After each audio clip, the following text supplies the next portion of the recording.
The video begins from the perspective of a Fort Worth officer. He's with a Fort Worth Fire Department arson investigator who is never seen by this body-worn camera. There is a block party on the intersection of Ross Avenue and 32nd. The pair working the night of July 4th and into the morning of the 5th, responding to fireworks complaints. But they pass a block party that had gotten out of hand in the northeast part of the city. A 911 caller even phoned about it.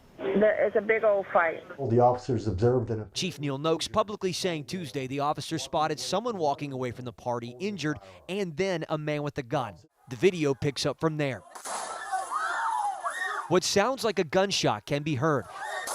The officer approaches slowly and opens fire into a crowd without announcing himself first or giving any commands. Because they just come shooting. Don't answer, don't call police, don't turn a siren on. You just pow, pow, pow.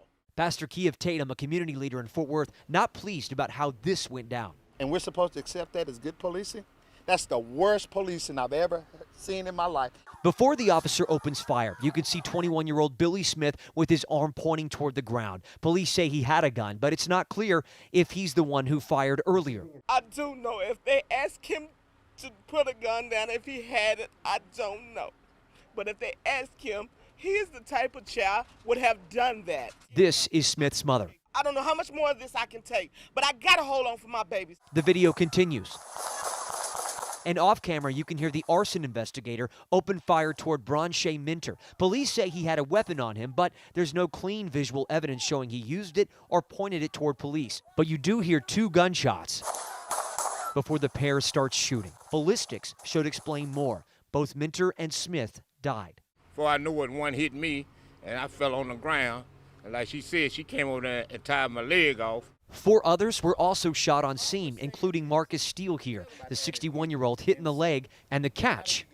Fort Worth PD doesn't know if the arson investigator or officer are to blame for the additional injuries.